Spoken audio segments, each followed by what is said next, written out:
ನೋಡ್ತಾರ ಇಲ್ಲ ಮಗ ನೋಡ್ಲಾದಕ್ಕೆ ಬಂದಿದ್ದಿಲ್ಲ ಮಕ್ಕಳು ನೋಡಿ ಒಬ್ಬನ ಮಗ ಅಯ್ಯಪ್ಪ ಒಟ್ಟಿಗೆ 50 ರೂಪಾಯಿ ಆಗುತ್ತೆ 25 ಕೋಳಿತಾರೆ 25 ಪದ ಜೀವನ ಯಾರು ಅವಾಗ ರೊಕ್ಕ ಕೊಡವ್ರೆ ಅವನ ತಿನ್ನವನೇನೋ ಓಡೋದವನೇನೋ. ನಾನು ಒಬ್ಬ ಆರ್ಟಿಸ್ಟ್ ಅಂಕಲ್ ನಿಮ್ ಮಾಡಿದಂಗ ಸುಮ್ಮನೆ ನೀವ್ ಕುಂತ್ಕೊಂಡಿದ್ರಲ್ಲ ಚೆನ್ನಾಗೈತ. Okay sir. ನೀವಿಲ್ಲೇ ಗಂಗಾವತಿ ಅವರ? ಎಷ್ಟು ನೆಲ ಬಾಡಿಗೆ ಇಲ್ಲ ಅಂದ್ರೆ ಎಷ್ಟಕ್ಕೆ 20 ರೂಪಾಯಿ ಕೊಡ್ಬೇಕ್ರಿ ದಿವಸ. ದಿನ 20 ರೂಪಾಯಿ?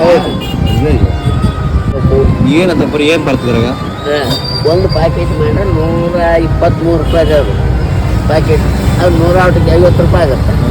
25 ಕೋಳಿತಾರೆ 25 ಪದ ಜೀವನ ಯಾರು ಅವಾಗ ರೊಕ್ಕ ಕೊಡವ್ರೆ ಅವನ ತಿನ್ನವನೇನೋ ಓಡೋದವನೇನೋ. ಅಯ್ಯೋ ಒಳ್ಳೆಯವ್ರಂತ ಇಲ್ಲಿ ಅದಾರೆ SSG ಪೈಕಿ. ಅವ್ರ ಮನೆ ಕೆಲಸ ಮಾಡ್ತಾರೆ. ಅವ್ರ ಮನೆಯದ ಕೆಲಸ ಬಂದಿದ್ದು ಅದೇ ಊಟ. ಕಷ್ಟ ಇದೆ. ಪಗಾರ ಏನಂತ ಮನೆ ಬಾಡಿಗೆ ಕರೆಂಟ್ ಬಿಲ್ಲು. ನಮ್ದು ಯಾವುದೋ ಸಾಹಸ ಯಾರೋ ಆಧಾರಗಳು ಇಲ್ಲ. ಕೆಂಪು ಎಣ್ಣೆಗಳು ಏನು ಸಾಹಸ ಇಲ್ಲ. ಎಸ್ಕೊಳ್ರಿ ನಷ್ಟ ಆಯ್ತಾ? ಮಾಡ್ಕೊಂಡು ತಂದು ಬಿಟ್ಟಿರ್ತೀವಿ ಮನ್ಯಾಗ ಮಾಡಿರ್ತೀವಿ ಅನ್ನೋ ಅಷ್ಟೇ. ಮನೇಲಿ ಮಾಡ್ಕೊಂಡು ಮನೆ ಮಾಡ್ಕೊಂಡು ಇಲ್ಲೇ ಮತ್ತೆ ಎಲ್ಲಿ ಹೋಟ್ಲ ಇಲ್ಲ. ಹೇಗ ಒಂದು 4 ಹೆಸರು ಚಾದು 4 ಚಾ ರೂಢಿ ಆಗಿರ್ತದೆ.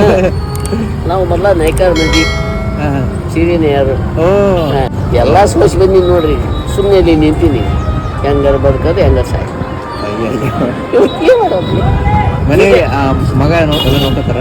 ಇಲ್ಲ ಮಗ ನೋಡ್ಲಾದಕ್ಕೆ ಬಂದಿದ್ದಿಲ್ಲ. ಮಕ್ಕಳು ನೋಡಿ ಒಬ್ಬನ ಮಗ ಅಯ್ಯಪ್ಪ ಒಬ್ಬನ ಮಗ ಅವ್ರು ಮದುವೆ ಮಾಡಿದ್ವಿ. ತಂಗಿ ಮಗ ಅಂತಂದ್ರೆ 3 ಮಕ್ಕಳು ಮೊಮ್ಮಕ್ಕಳು. 2 ಹೆಣ್ಣು 1 ಗಂಟೆ. ಅವ್ರ ಜೀವನ ಅವ್ರ ಜಾಕ. ಏನಾದ್ರೂ ಅಪ್ಪ ಅಮ್ಮನ ಬಿಡ್ಬಾರ್ದ್ರಿ. ಏನೇ ಬರ್ಲಿ ಈ ವಯಸ್ಸಿನಾಗ ನೋಡ್ಕೊಳ್ಬೇಕು. ನಾಳೆ ನಮಗೂ ಮಾಡ್ಯ ನಿಮಗೂ ಇನ್ನೊಬ್ಬ ನಿನ್ನ ಹುಟ್ಟಿನ ನಿನಗೂ ಅದೇ ರಿವರ್ಸ್ ಆಗತ್ರಿ. 18 ವಯಸ್ಸಾದ್ರಂದ್ರೆ ತುಂಬಾ ಒಂಥರ ನೋವಾಗ್ಬಿಡ್ತ್ರಿ. ಪಾಪ ಅಪ್ಪ ಮಕ್ಕಳೆಲ್ಲ ಬಿಟ್ಬಿಡ್ತಾರಲ್ಲ. ಇಲ್ಲೇ ಕೆಲಸ ಮಾಡ್ಕೊಂತ ಮನೇಲಿ ಇಟ್ಕೊಂತ ಅವ್ರ ಅಪ್ಪತ್ತು ಊಟಕ್ಕೋಸ್ಕರ ಎಷ್ಟು ಕಷ್ಟ ಪಡ್ತಾರೆ. ಅದೊಂದು ಯಾರು ಕಸ್ಕೊಂಡಿದ್ರು ನೋಡ್ರಿ. ದಯವಿಟ್ಟು ಹಾಕಿತ್ತು ಇರ್ಲಿ ತಪ್ಸದ. ನಾವು ವಿದ್ಯಾರ್ಥಿಗಳಿಗೆ ಮದುವೆ ಕೇಳೋದು ನಾವು ಬೆಳಗ್ಯಾರ ಇಲ್ರಿ. ಕಲಾಕಾರ ಇದ್ರೆ ಚಂದ. ಕಲಾಕಾರ ಇರ್ಬೇಕು, ವಿದ್ಯೆ ಇರ್ಬೇಕು.